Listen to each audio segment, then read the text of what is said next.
Isang bagong araw, bagong vlog guys. Tayo sa manukan. Tayo kahapon nabenta na yung last batch natin ng 5 Brahma na almost 4 months kinuha ni sir.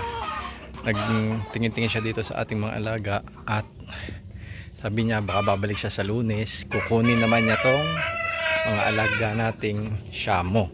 Yan, yung 6 na pirasong yan, anak yan ni Mocha. Yan ang huling anak ni Mocha ng ating Shamo hen. Yan, at ng ating Shamuru na nabenta rin natin si Tanggol.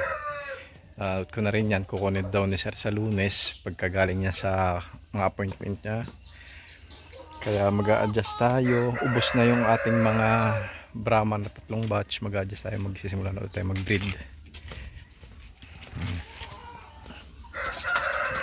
Dito tayo.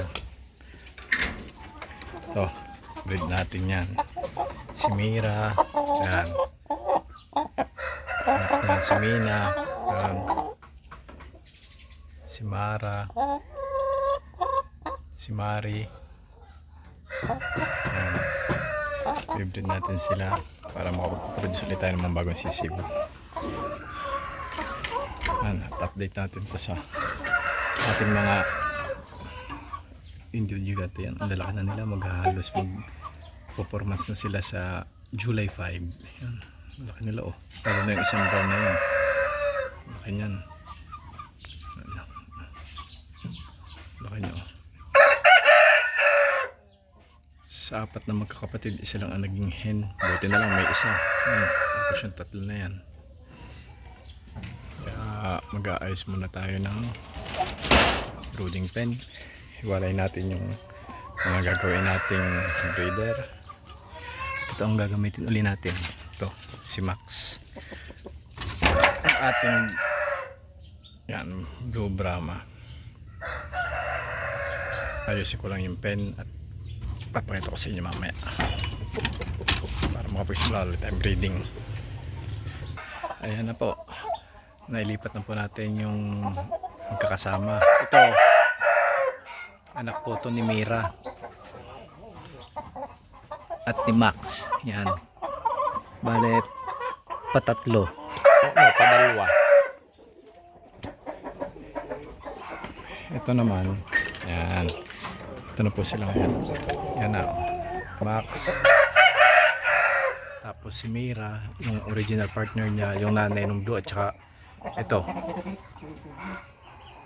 Yan pong Splash Nail, anak din ni Mira at saka ni Max. Yan po yung kaunahan nilang basisiw. 4 po sila, nabenta ko yung 3.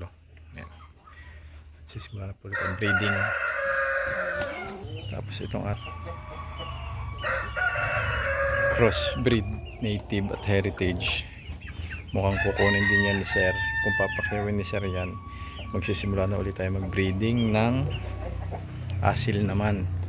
Yung asil natin na kulay brown. Kay Makoy. Yan. Kay Makoy magpuproduce na ulit tayo ng mga sisiw dahil ubos lahat ng sisiw natin kung papakyawin ni sir. Kaya start breeding ulit tayo. Ito naman, yan, si Mimi. Bale, may 5 na uling itlog si Mimi. Ito yung unang batch ng itlog ni Mimi. Yan, isa lang napisa. Tapos meron pa siyang 7 doon, kaso nabasag yung isa. May 6 pa rin siyang pangalawang batch na pinapalimliman ko doon sa Brahma natin na broody. Siguro mga kalaghatian ng first week ng June, pipisa na yan. Yan, sinapipay. Ito muna sila ginagamit sa sa breeding. Alagay ng tatay. Tsaka ito mga Rhode Island natin. Yun, isa nating asil na yun. Nasa rehabilitation yan. Tapos yung mga nakakulong natin, simula na po ulit tayo. Kaya abang-abang lang kayo sa sunod na mangyayari sa ating breeding program. Salamat.